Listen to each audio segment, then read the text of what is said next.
All right, welcome in everyone to Florida State Seminoles live here on a Tuesday night. Of course, we got Jason Parker on the line. He's got a perfect 37 for 37 string going. Dear God. Logan Robinson, just a few shows behind, and I got to admit, hey, I'm the guy that started this thing, and I think 2 shows down, 35 for 37. I'm guessing, Logan, you're in the maybe 34, 35 range? I'm like 34. Let's do the lower one. Okay. Yeah. Keep me in second place there. Not all heroes wear capes. Some of them wear nice hoodies. I have a few hoodies, stuff like that. But, it's hard out there. It's hard, you just got to go out every single Tuesday, Wednesdays, and now Tuesdays here on Mark Rogers TV, the voice of college football. And you got to dominate. You got to dominate every time. Coming off a hard 2-week stretch of Super Bowl stuff down here. I mean, it's tough, though. But just for you, Mark. Just for Mark. I feel like that was like an Oscar speech for Jason, but I'd like to thank the Academy for giving me the chance to show up here on Mark Rogers TV, the voice. Yeah, we have a different color. This is different. You know what I did there? So just so everybody out there knows that the attention that I take to detail here and Mark Rogers TV, the voice of college football, is that I get the actual team color code colors. And I typically go with the garnet, but I chose to go the gold route for Florida State. So that is the official correct gold color tone for Florida State football. I've got this guy talking about the color tone. I've got this guy over here eating a salad for the second straight week. This show has gone straight to hell. You should appreciate this, Jason. I have the correct Florida State colors. I'm just not guessing. I have the correct garnet color up for the 4 weeks that you weren't available. 4? No, I'm up to 4. I did not miss 4 shows. I think I'm at 2. There may be another one coming up here soon. But anyway, there's just we're standing at 2 right now. Yeah. Well, we're happy to have you back here, even though you were. Well, I appreciate that. In the state of Florida, and you couldn't stop by Tallahassee, you couldn't stop by Fort Lauderdale. It's fine. It's not. I was in Orlando. I was in Vero Beach. Not that we're mad. Having a nice time. Just disappointed a little. I don't know my way around Florida. It's a turnpike. You hop on the turnpike. You go north to Tallahassee. You go south to Fort Lauderdale. There's really we're simple here in the state of Florida. There's the turnpike. There's 95 and there's 75. Well, we'll make it on back. There we go. At some point. There's no spring training teams in Vero right now. Dodgers left. They went to Arizona. We got Jason Parker on the line from NBC6 and Logan Robinson from Knoll. Game day. Join these boys on Twitter. Who knows what they're going to spew out on Twitter. I try to ignore it. More importantly, I love this for not doing this show yesterday because we were still recovering from a certain football game. That was tough. So I just thank you for doing this on a Tuesday and giving me an extra day to recover from that. Yeah, I needed. I need to. I needed a lot of. Let's give a shout out. I mean, I was rooting for the Chiefs. I picked the Chiefs. I root for an AFC team in the Ravens. Logan roots for an AFC team in the Steelers. So we were happy that the AFC won. Cleveland Browns, thank you. Don't I get any credibility on this list? I don't get included in the list. I've been in the same division, and I don't get recognized. I don't know which team you are. I have people at our station from Ohio who root for the Steelers, for God's sakes. I don't know what's going on with you Ohio people. But let me just say real quick, though. Have you looked at my jacket here? You're an Indians fan. That's fine. Indians. Yeah. It makes sense. As I was saying before Mr. Brown's Nation over here browned down on me, I would like to say a shout out to Cameron Irvin, Derek Nottie, 2 former Florida State players on the Chiefs. So shout out to them. Shout out to Derek Nottie for getting a lot of good press for getting puppies adopted in Kansas City. So quick shout out to him. And I just want to give a shout out to the fact of how awesome it sounded to have thousands and thousands and thousands of fans doing the war chant and the tomahawk chop inside the rented home of the Miami Hurricanes. That was just very sweet. It was to see the chop just going up and down. Just and Miami like bragging about the Super Bowl being in their rented stadium. I'm glad they paid their monthly rent in time for their rented home. Those of us with real football stadiums for our teams, we don't know what that's like to rent a stadium. It was just nice to see the tomahawk chop just going. It was nice to see all the Miami fans having to watch that chop. And of course, we all understand who is being honored, what team, what organization with this chop. Folks, this is the third call into Mark Rogers TV, the voice of college football, like in the last half hour. So we are not taking phone calls. Thank you very much. They're calling the phone line. Sorry. Start doing it. So we will throw the phone on the couch. There it goes. If you call, I can't even hear it. The Canes fans are upset that I called them out. That's what happened. They're so upset. Man. So we had a good Super Bowl. Chiefs win in comeback fashion. Very good. Yeah. 31-20. I was not rooting. I had no rooting interest. I just wanted to see a good game. I got a good game. I would have liked to have seen it gone more down to the wire, but it was still a game with 3 or 4 minutes left. I will say the halftime show was not good in the stadium. Sound effects, the speakers weren't great. At home, muy bien. I must not be listening well. You were in the stadium. You were at the Super Bowl. Section 303, row 19. Did you state this at some point in the last 5 minutes? Yes, I stated it the last 2 weeks. You weren't here. The voice of college football. I said this last My mind must be somewhere else. I said this last week. I said this before. I said this. Yes, I was there. I was there for my fourth Super Bowl. For Super Bowl. My fourth Super Bowl. I am going to let you guys continue in just a second. I'll just say wink, wink. My mind is somewhere else, and somebody watching may understand what I'm talking about. All right. So we got Jason Parker from NBC6, and we got Logan Robinson from Noel Game Day on the line talking. I'm going to bring along that will be my last subliminal message of the hour. All righty. Because we're here to talk Florida State football. And do we have any other connections? Because that was going to be, so I posted a video the day before the Super Bowl in which I counted up the colleges represented on the 2 Super Bowl rosters and therefore added up the conference affiliation to those teams. And I was going to be quizzing you two gents on the Florida State representation in the Super Bowl, but Jason has covered that for us. Derek Notting, Cameron Irvin, and if we can take a look here, I believe I want to pull up my stats real quick on that is the 3rd Super Bowl in the last 4 that a Florida State player has won the Super Bowl, has been on the active roster for the Super Bowl winning team. Adding the 4 Knowles that were on the Eagles in Super Bowl 52 and Trey Jackson in Super Bowl 51 for the Patriots. I also posted another video in which I counted up the Super Bowl MVPs per college, of course, affiliating this to what we do here in college football. So I believe you have 2 Super Bowl MVPs. We've got Fred Biletnikoff with the Raiders in 77, and we've got Dexter Jackson with the Buccaneers in 03. Don't remind me about that Bucs one. Everyone I knew was from Tampa at the time. Yeah. Tampa Bay. Yeah, whatever. You're irrelevant. You're the Bucs. You're an irrelevant team. I'm sorry. Pro football in the Bucs. Let's be honest. What are our options, Logan? We have the Dolphins, the Bucs, and the Jaguars. Yeah, it's tough. And they're sitting here cheering the Dolphins for going 5-11. They're sitting here acting like they're winning the damn Super Bowl, going 5-11 down here. It's just like acting like they're champions because they went 6-6 and then got shut out in the Independence Bowl. Couldn't be me. Couldn't be me. I love being my black and gold, baby.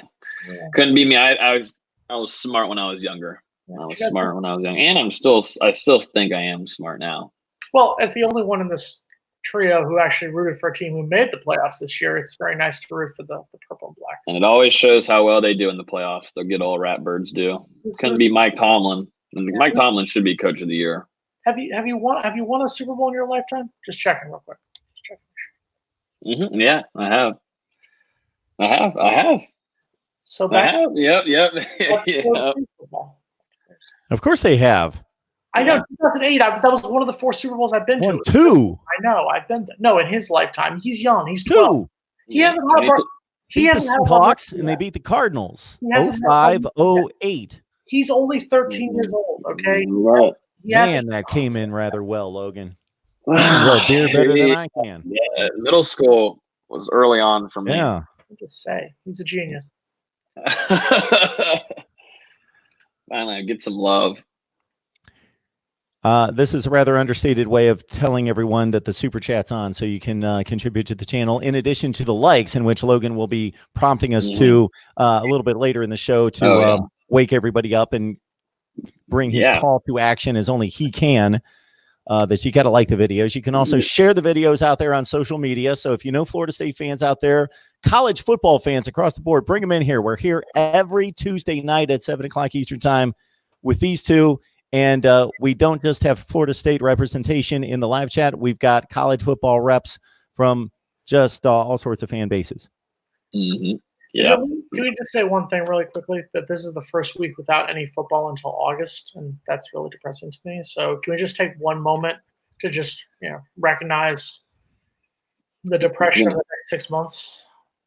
It's gonna suck. So we're not going to be talking about the XFL on here. I mean, I'll talk about the Tampa Bay Vipers. Shout out to John Patrick. I mean, I'll give a shout out to them real quick. We keep our integrity here. Let us go. Let's get. Well, I think they're playing the St. Louis Battlehawks on FS2 at some point. We can go to a game. We'll get you down. We only have 41 on the line. We're usually in the 150 range at some point. I think we're going to stay at 41 if we continue down this road. So let's get going. Here we go. Here we go. Back to college football. Before we lock in on the Noles, we did have a major breaking story earlier this afternoon.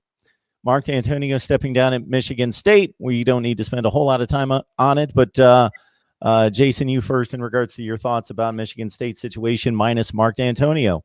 I'm going to be completely 100% honest with you. I saw it. I have come across my Twitter feed, and I was shocked. Shocked would be the word.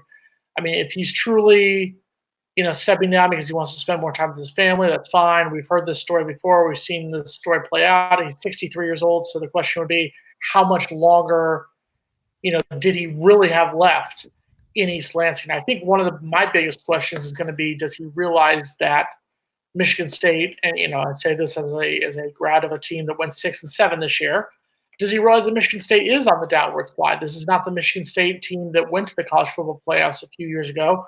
This is a Michigan State team that is going to, at best, be fourth place for a while behind Ohio State, Penn State, and Michigan. So that has to be the question.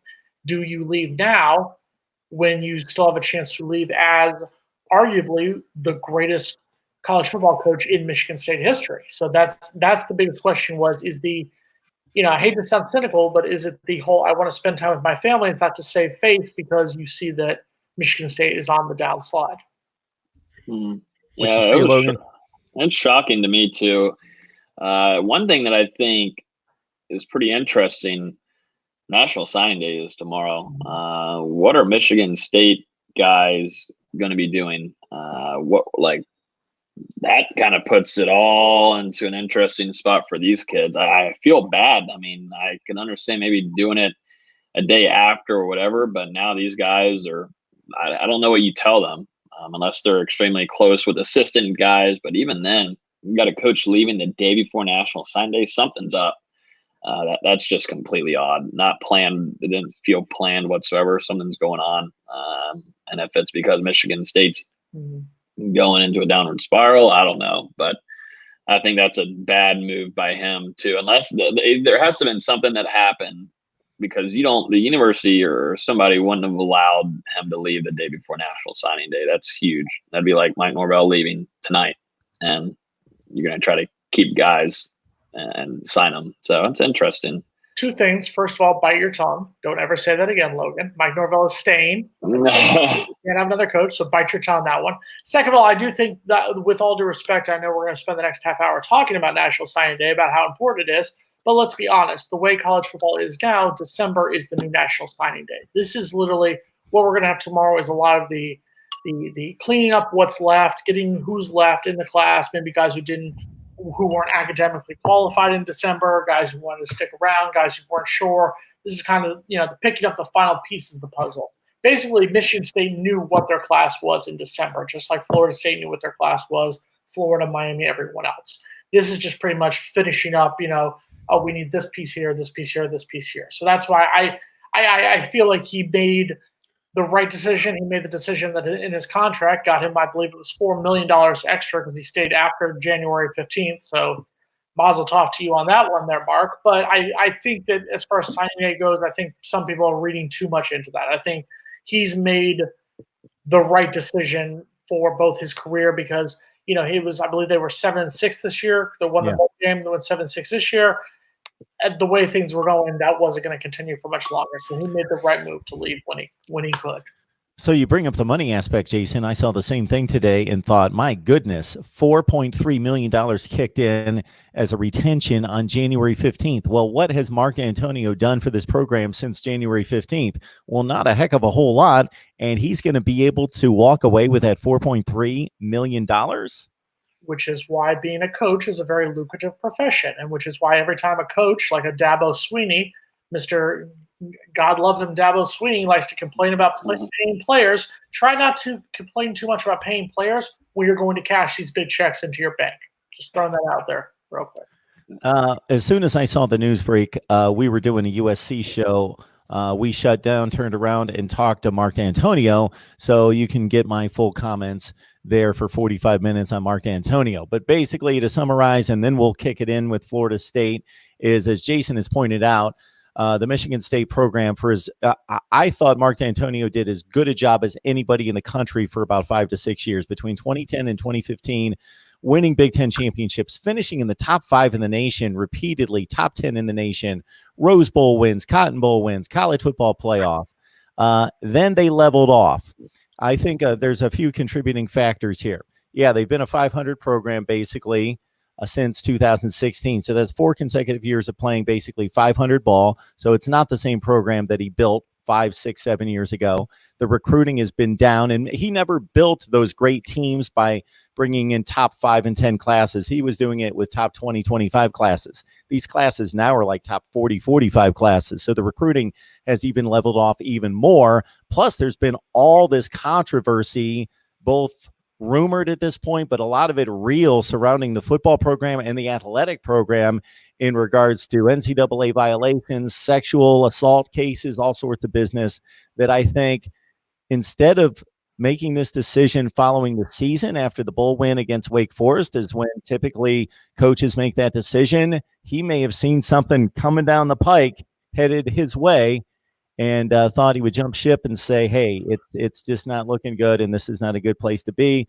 good place to stay for me right now, and I'm going to cut ties and get out of Dodge. And let's be honest for a second. Yeah, they were a playoff team in 2015. I get that. But also the following year in 2016, they were 3-9. Sure. The last 2 seasons, they've been 7-6. So this to me is not the same thing. I'm not saying you're saying this, but this isn't the same thing as Urban Meyer leaving Ohio State, if James Franklin were to leave Penn State, or even Jim Harbaugh leaving a Michigan team. Sure. The Michigan State team that had a great 2013, went 13-1, finished 3rd that season behind FSU, and then had the playoff year in 2015. But other than that, over the last decade, they were an average team at best. And I think a lot of that just has to go to where, what division they're in. They're in arguably the toughest division in college football. All right. They've been average for the past 4 years. Before that, they were a top 5 to 10 team in the nation for about 5 to 6 years. Yeah. 3 years. 2010 through 15. I think that's 6 years. 2010, they finished 14. Look up the numbers between 2010 and 2015. That's 6 football seasons. Michigan State was one of the 5 to 10 best football teams in the nation every year. They finished ranked 14th in 2010. They finished 11th in 2011. They finished unranked at 7-6 in 2012. And then they finished 3rd, 5th, and 6th in 2013. Sounds pretty good. 15. And then since then, in the 3 seasons since, they've been unranked 3 times, and they've ranked 16th. And that's what I stated, that they have been a 500 program since they made the college football playoff. Yeah.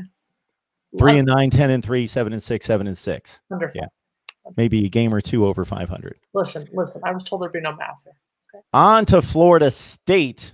This is Florida State Seminoles. Yeah, Florida State Seminoles live. National Signing Days tomorrow. So as Jason pointed out, so Logan, you made the point, this is odd. He bails the day before. We don't know the exact numbers on the Michigan State situation, but generally about 85 to 90% of these guys were signed, as Jason pointed out, in December across the board. Of course, it's slightly different for every program. So what's left to be cleaned up for Florida State in regards to targets and who's out there, and what is the very best that this class could wind up if you get who you want out there?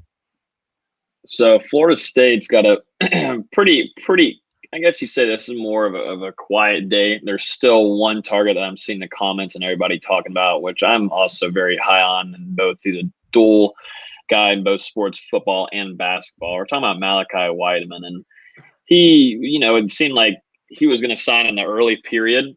That did not happen, obviously. There was maybe some talk about some academic stuff that he needed to finish up or clear up. And then he starts visiting and going all over the place. He went to Oregon. He just most recently went to Ole Miss. Tennessee might be in play here for him also.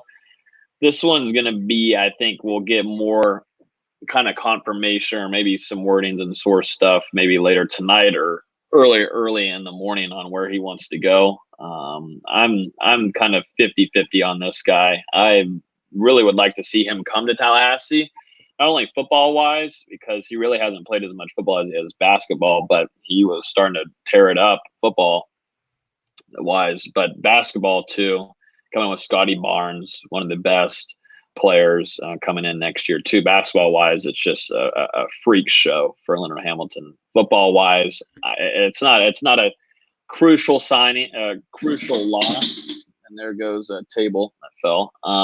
But there weren't any full beer cans on the table, and no beer cans. Okay, no damage there. Okay, just checking, just making sure. Is your cat alive right now? The cat's alive. No, that happens regularly.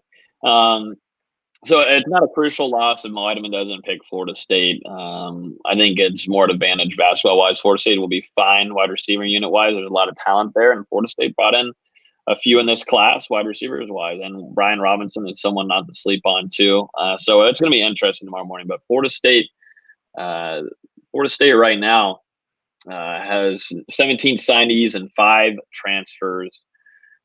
They have 6 players that are verbally committed, and 5 of them will most certainly sign with FSU tomorrow. Their class is ranked 20th in the country per 247 Sports. Depending on the finish, it could finish into the high teens. It's this kind of class, people shouldn't be going like losing their mind if Norvell doesn't bring us in. This is expected from what we've seen right now. Looking ahead in the 2021 guys, 2022, Florida State and Norvell are working really hard to make that one of the top 10 classes easily to start off next year. This, people shouldn't be so losing their minds that Florida State's not a top 10 after all of this debacle that's happened to Florida State the last couple of years and coaching changes. But the best thing that Norvell did was get his assistants right away. And a lot of these assistants already have close connections with other guys, with recruits. And they've done a good job. And I wouldn't be surprised if you see quite a bit of them sign tomorrow that maybe some people weren't expecting.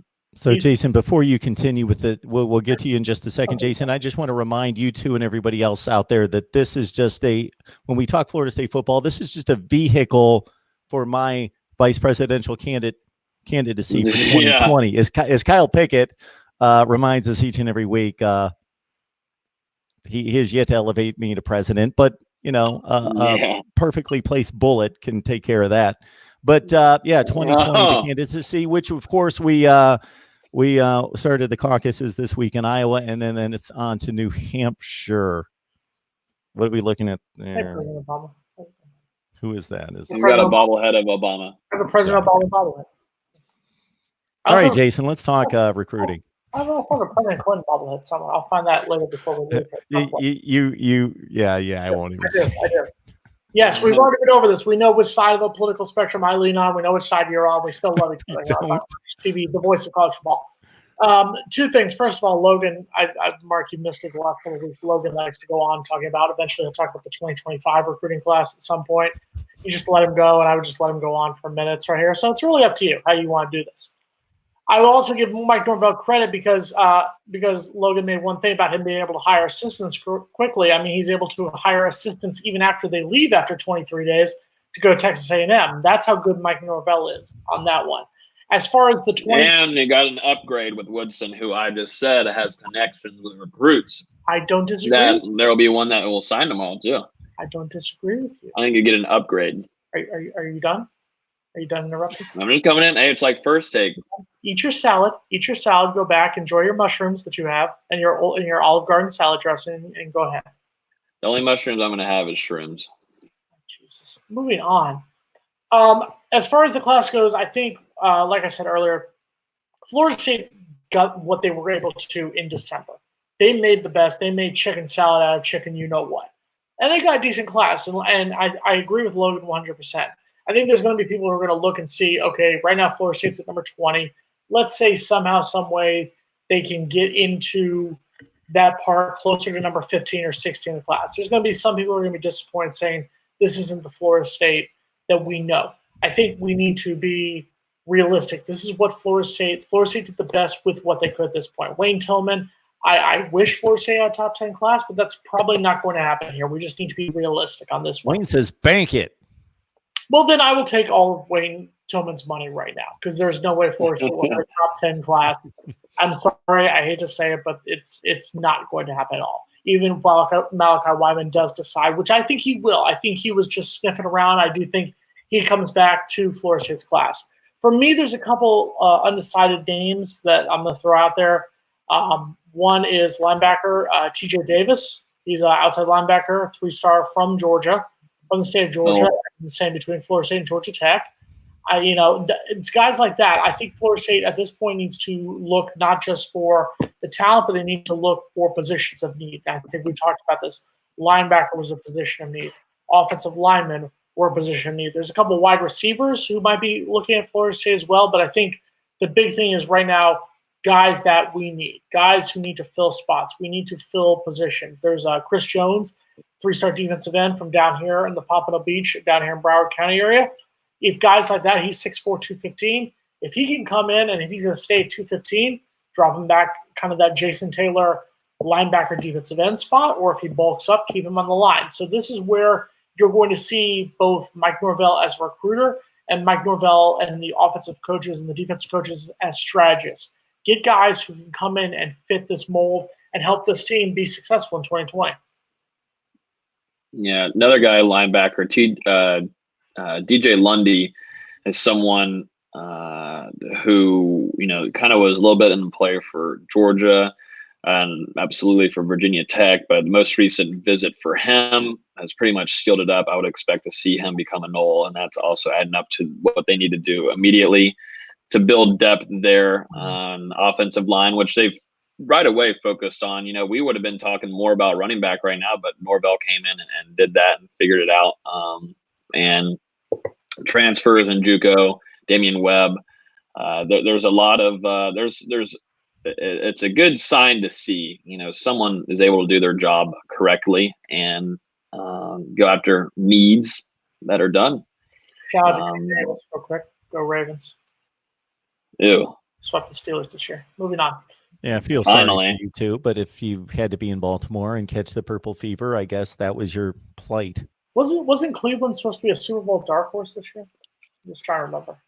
Was it this year or was it 2030? I'm trying to remember. We understand that if the Cleveland Browns did not exist, the Baltimore Ravens would have never existed. Not true. The Baltimore Ravens, technically according to the NFL, are an expansion team because as part of the deal when they moved, they left everything from Cleveland in Cleveland. So the Cleveland Browns are still the god-awful organization that hasn't won anything since 1964. You're absolutely right about that. You're just a new team. The Ravens are a new team. The Browns not existed in Cleveland, the Baltimore Ravens would not have.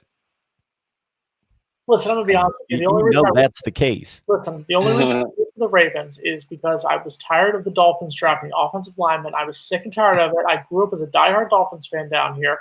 I gave up on them because they literally drafted an offensive lineman 6 damn years in a row, and I got sick and tired of it.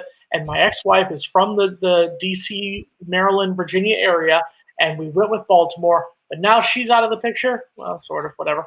And she's out of the picture, so the Ravens might be out. I may just unless that's the Las Vegas Raiders or the London Jaguars, whatever they're going to become at this point. Can I just point out real quick also that in our box pool at work, my dog won. Bowden, the not even 2-year-old golden retriever, won $500. That's impressive. I just want to warn any eligible ladies out there who are thinking about dating Jason here that he'll be checking out your fan affiliation before. I was right here, Scott. I was married to a game, so it's more of the college thing. If you're a Gator, you're out of the picture. My stepbrother signed me up for J-Day. Can't do that, though. Can't marry my own kind on that one. I want the FSU tribe, but not the Jewish tribe. I did go Antonio Brown, no white chicks 2020, so that might happen this year. Yeah, there's a lot of things going on in Jason Parker's world right now. So. Help us out, Logan. Where can we find Hear the Spear? Tell us about your podcast. That is on iTunes, SoundCloud, Spotify, Google Play. We're actually recording with Phil Kofer tonight, trying to get a lot more basketball guys. I think we're going to get Kabengele on next to preview March Madness once the Noles are selected there. So yeah, we're on YouTube too. It just kind of, you don't see our faces, but it just uploads the file, but that's on Nole Game Days YouTube. But everywhere else, iTunes, SoundCloud, Spotify, Hear the Spear. That is where it's at. We're recording at 10 o'clock tonight. We actually recorded with David Nichols, another basketball player, and he lives in Greece. So we recorded at 2 a.m., and that was about 9 a.m. for him. So I have no sleep. There hasn't been no sleep this week, and I'm loving it. Mark, you may have missed the last couple of weeks. We're now a basketball school. So we talked well during your time. I think we talked some women's soccer for a little while. So we talked everything but football, I think, a couple times. I'm just letting you know, just being honest. I was a horrible substitute teacher. I get it.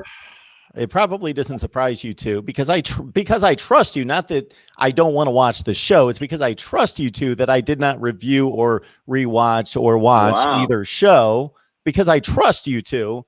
But now I'm hearing that the integrity of the voice of college football has been compromised. Your integrity was like the duck in Duck Hunt, that old Nintendo game where the duck got shot down. And that was your integrity. I was the duck flying across, then we shot down. And then Logan was like the dog that would go get the duck and go, and would bring the dog up. Logan, that was before your time. There was this thing called Nintendo. Yeah. What is that? So where does FSU finish in the class? What are they in the rankings, national rankings? I think if Malachi Wyman signs, I think they could finish. I think if everyone holds, and I think if they can get a couple of these undecideds, I think they can finish in a top 15 class. But I think that would be the best, is a number 15 or number 16. I think that would be fine. If Florida State can somehow get a top 15 class, I would be beyond ecstatic.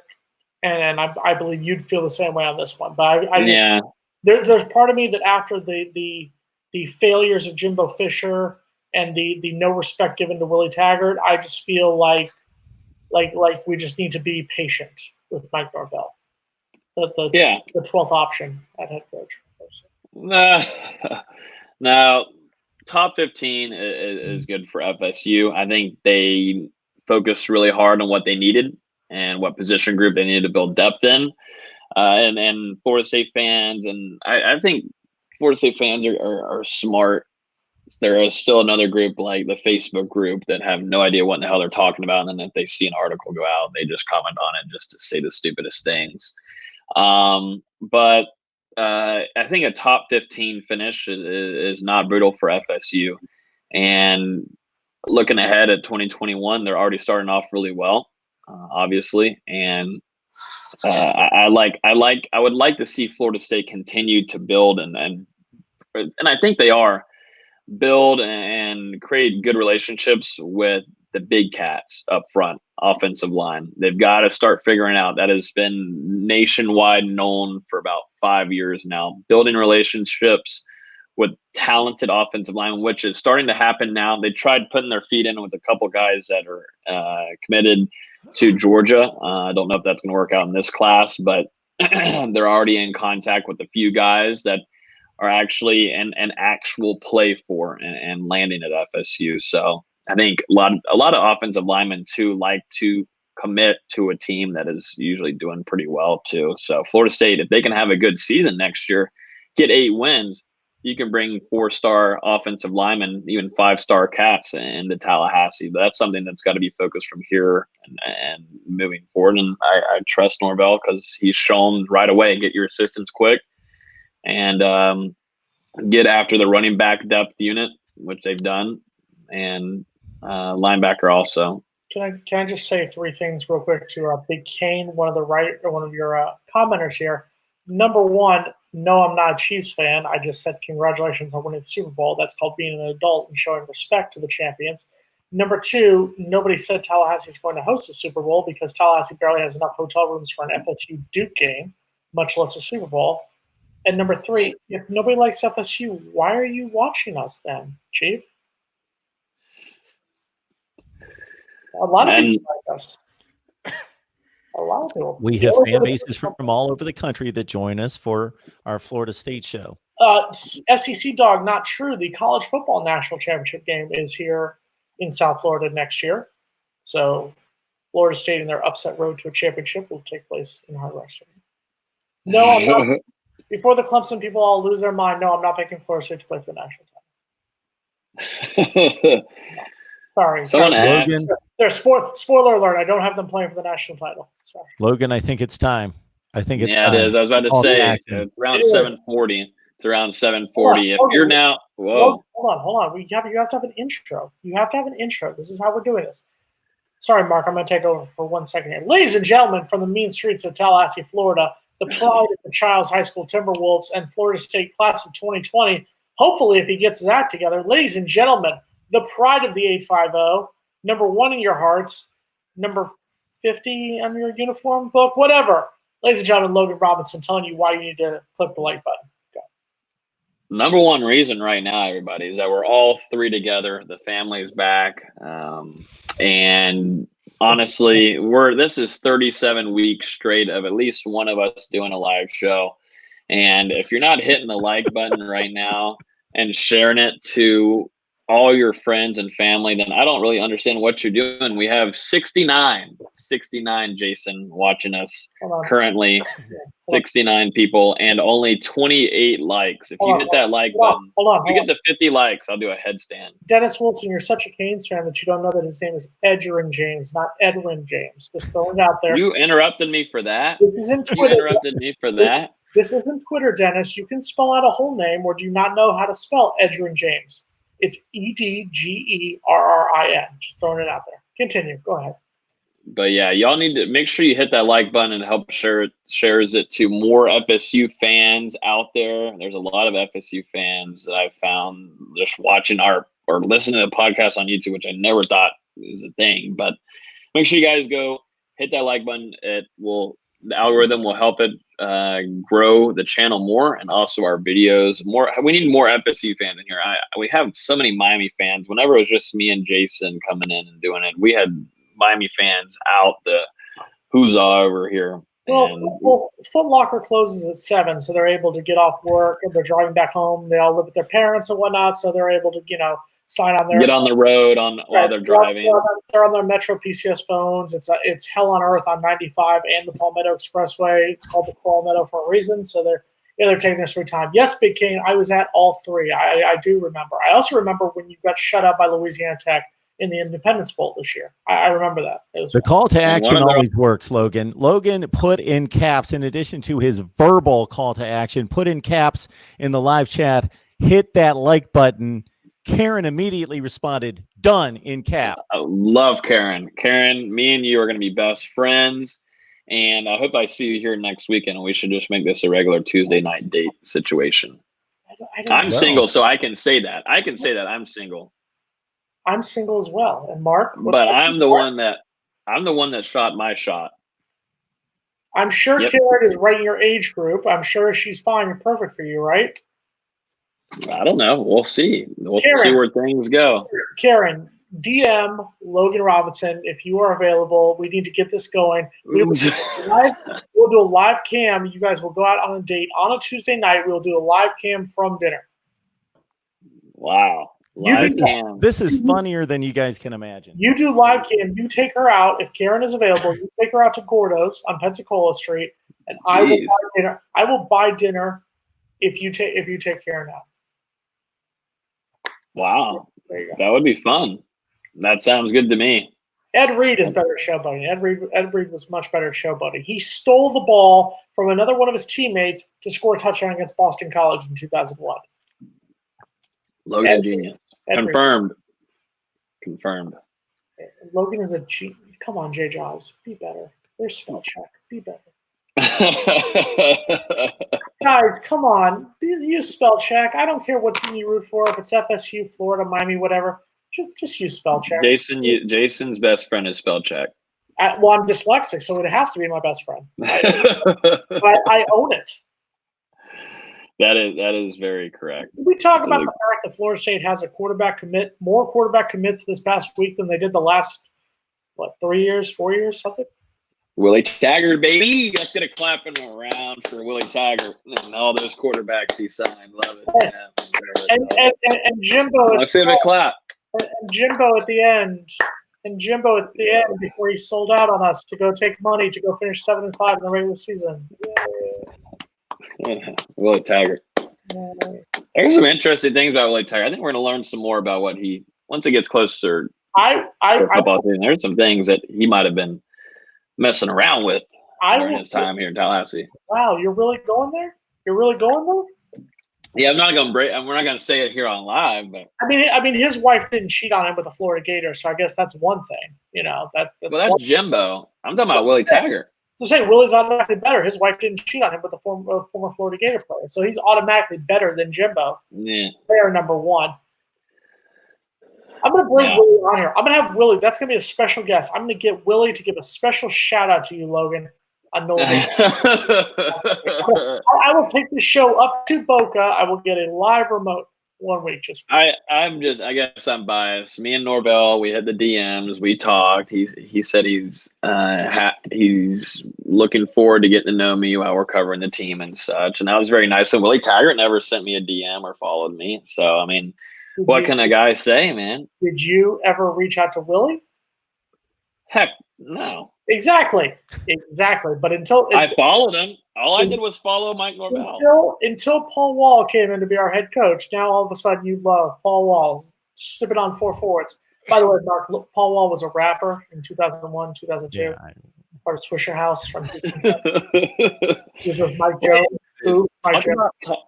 Tell them about the quarterback.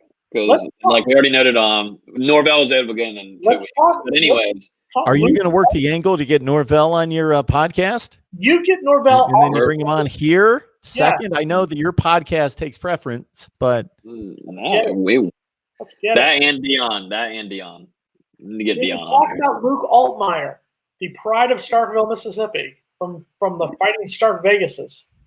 Yes. Go. This is you. Oh, it's my turn. It's my turn. In your dream, we got a quarterback commit. Mazel tov. Yes, this is big. Florida State's got their quarterback of the future too. This one's a year before Chad Masco, who's still signed or not signed, but committed to Florida State from IMG.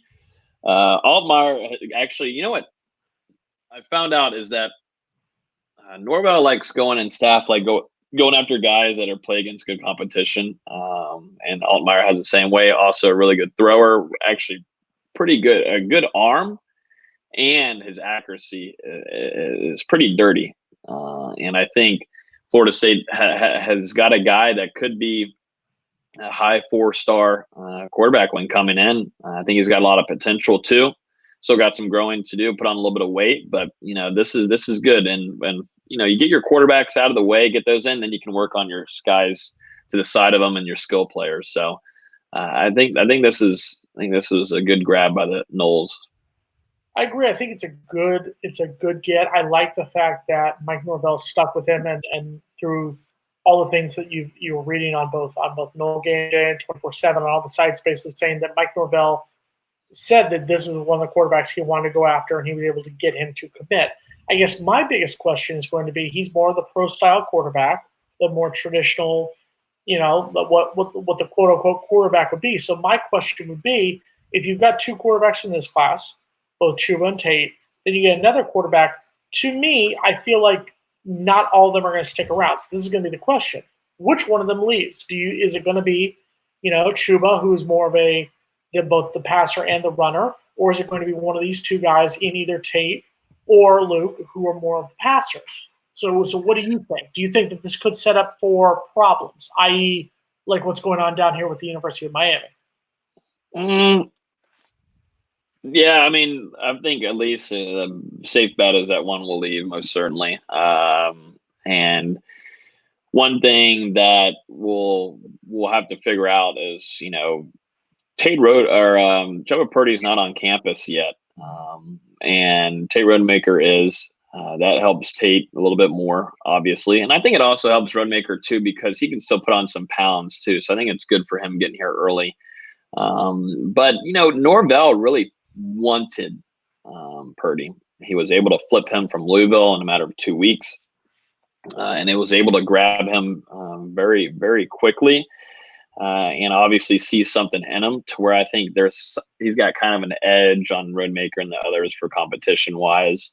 And I think Florida State, Chad, they've got a lot of quarterbacks that are committed coming in. I think it's good. I know, we got to kind of now worry about guys transferring, but I think that's a good thing to think about. It's better to be on that side than not have anybody to work with. And then like we had this year, you got to bring Alex Hornibrook in, which was really fun to see that offense run, running both of them at the same time with Blackman. That was really such a smart idea, but that's a whole other conversation. Look, Alex Hornibrook sucked against Miami. We can say what we want to, but without Alex Hornibrook, we don't beat NC State. We don't beat Syracuse. So, and we're not going to a bowl game at that point. So let's just be honest. Alex Hornibrook did what he could. Mm-hmm. Yeah. Trees, and then and then in Miami he crapped the bed. Let's just be honest. Yeah, I think it'll be more interesting also to not only worry about these guys that are coming in, but what does Jordan Travis and James Blackman do if Purdy or Tate Rodemaker get the start? I mean, and I'm sure Norvell seems to be that kind of guy that will tell you kind of straight up if you should stay or if you should go. I would like to see if Blackman isn't going to be the starter here. I would like to see him go somewhere and get a chance and be a regular starter. But Blackman wants to compete, and he will. And I think this is a great quarterback room to start off the off season whenever Purdy gets in here, and it's time to get after it. There's going to be guys that are throwing in the morning, afternoon. Blackman works his tail off. And I think these freshmen have to be able to catch up and keep up with them. There's things that we like about Blackman. He's obviously going to fit better in this offense than what he was with Willie Taggart's and Kendall Briles. And so these two are they're gonna have a lot of work to do, at least work ethic wise, because Blackman during the whole off season he's out there morning and night getting after it with the wide receivers. So. Logan, you're like a little brother. I do care about you. I do want you to be at your best. I want you to make good choices. I want you to do fine. I want you to graduate. I want you to get a great job. I want you to be successful. So I don't like criticizing you. Mm-hmm. You're dead wrong. America, listen to Jason Parker. The true voice of this podcast. On this podcast. Neither Tate nor Chuba will start the West Virginia game. It's going to be Jordan Travis or it's going to be James Blackman. This notion that a certain person. I never said anything. I never said they were starting. For 6 weeks now, this gentleman has been trying to push the platform of getting one of those two to be the starting quarterback when Florida State plays West Virginia on September 5th. America, listen to your boy. Listen to your boy. Listen to the JPZ on this one. It's going to be Jordan Travis or James Blackman. No, Jordan Travis. No. They didn't even let the man throw the football last year. He didn't even know the plays. He has all spring. We will be at the spring. At wide receiver, he's playing. At running back. I've got my Champions Club tickets. I will be there. I will be there eating my cracked crab and lobster. It's the one game I splurge for every single year. Florida State will win that game. So we already know that Florida State will win. Of course, Florida State will also lose that game. But not one of those quarterbacks will start. It's going to be either James Blackman or Jordan Travis. Jordan Travis at running back. Mark Rogers is one of them. Well, he is one of them. Mark Rogers is one of them, but I tolerate him. What was the conversation there where I was called one of them? I don't know. Okay. I think it might be the political conversation because I have my President Obama bobblehead. You and I have a conversation. Okay. We're on different lanes. Hey, President Obama. We'll steer clear of that. We have to go 2020 schedule next week. We talked about this. We got to talk 2020 schedule. You already did? We talked about that Was last I not around for that one? Mark, you need to watch. Go back and watch film. I want to talk about the schedule. I want to get my 2 cents in on the schedule. Yeah, I think it'd be good to kind of get into it again, just for the blanking People giggle. love hearing about the schedule. Here we go. I gave an intro to Logan, now an intro to Mark Rogers. And now, ladies and gentlemen, Mark Rogers TV, the voice of college football, is going to talk about the Florida State 2020 schedule that Logan and I talked about last week. Mark, go. I actually stated at the beginning of that I wanted to talk about it next week. We don't have enough time to talk. Yeah, we've got 7 minutes. You can talk. Not enough time. You guys will be pleased to know, you'll be happy to know that coming up at 8 o'clock Eastern time in just a few minutes, we will have our first of how many, I don't know, Virginia Tech Hokies live. Oh, wow. Doesn't really roll off the tongue, but we'll work on it. Hokies live. Florida State Seminoles live. What are you calling this? Gobble gabble? Like what is this? We're calling it Virginia Tech Hokies live. See, there's a pattern here. Yeah, no, keeping it standardized. Yeah, right. We're going to crank out college football content and already do like a conveyor belt. Just bam, bam, like a franchise. It's like McDonald's. Bam, bam. Well, not the drive-through line. It's quite slow, but like a Chick-fil-A line. Bam, bam, bam, bam, bam. So the ice cream machine doesn't work? I mean, really? You guys are part of the model. You're part of the footprint. Well, some of us who are got the iron streak going on of 37 straight weeks. Broken arms. You need to go on vacation. I do. I'm debating. Vacation. I'm debating maybe a Key West time, but I may do like a Wednesday through a Friday or a Saturday just so I can be here on Tuesday. Or I may do it live. I'll do it live from a bar in Key West. I will bring the laptop. We'll get the Wi-Fi. We'll do it live. Do that. And I'll have mine. Anyways. I know you wouldn't come to Key West because it's south of Daytona Beach, but Yeah, I only go to Daytona. That's it. That's only where I'll go. We'll get you here for a NASCAR race at some point. It's moved to March now. It'll be cooler. You can come back. Man, how many likes do we have? We don't even have 50 likes yet. We have 75 people, but only 45 likes. That's not enough for me. Logan, let's take this last time here to frustrate Mark Rogers TV, the voice of college football. And give a special shout out to Leonard Hamilton and the FSU basketball team for coming back from 8 points down, beating North Carolina yesterday at the Tucker Center. 60 wins in their last 63 games inside the Tucker Center. And then we got Miami. We'll sweep Miami after this weekend. We're going to be back in the top 5. Yeah, and then facing Duke soon. Mark, when are we going to have that? Is a college game day type of game right there. It's a Monday night, so it won't be on college game day. But I get where you're going. I like your mindset. I like where you're going with that one. Yes, basketball. Okay.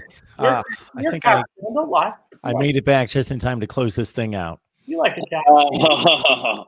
You're a big love fan, aren't you? I used to love college basketball. Used to love it. There's no time in my life for it right now. Or has not been for a long, long time. I know from those week-long vations to Vero, you don't call, you don't write, you don't message us or anything. That's right. Not from a mad, just disappointed. That's all. And we miss you for a week. Oh yes. I knew you guys were holding it down. Logan, are you going on Saturday to watch the Noles sweep the Canes?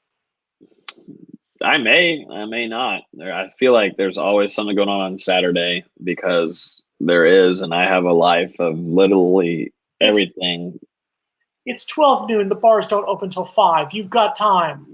I might go swing over. I was there for the Notre Dame game, and I was talking with I had like a group meeting in class with these true freshmen, and I'm quite a little bit older than them. But I was telling them in 2013, Tallahassee was the place to live. I mean, people were so nice to you. Everybody's smiling. There's flags on everybody's cars. It's such a good time. And man, what Willie Taggart did to Tallahassee. What were you 12 at the time? No. Were you middle school at the time? How old were you at the time? I don't know it didn't really matter what I was. No, I was just happy. It was such a good town to be in. I'm just asking what your opinion was. And now 5-7. I have lost all sorts of control here. What was Jimbo's? Hold on, not real quick. What was Jimbo's record? Now I'm not saying with Odell's salvaging that season. What was? Here we go. Record 5-6. It was 5-6, correct? When he abandoned ship. Yeah. Okay. And did anything get better? I wish it did. I've lost all sorts of control because I do have a very important appointment at 8:00 to talk Virginia Tech football. And before that, I have promised someone that I would give them a phone call to remedy a situation at work, I guess.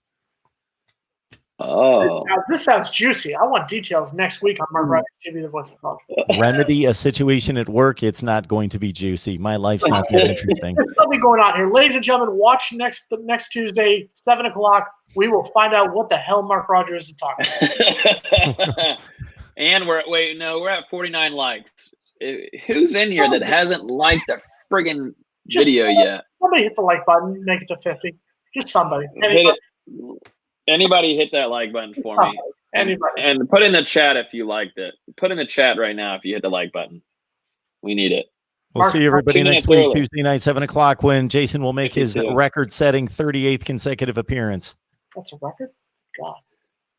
Yep. Thank you, Guy Davis. I'm right. 2012 and 2013 was Liddy Faggitti in Tallahassee. Oh, my God. You just said Liddy Faggitti like it was an actual words. Liddy Faggitti, baby. Oh, boy. I should have shut this down a few minutes ago. It's now on YouTube.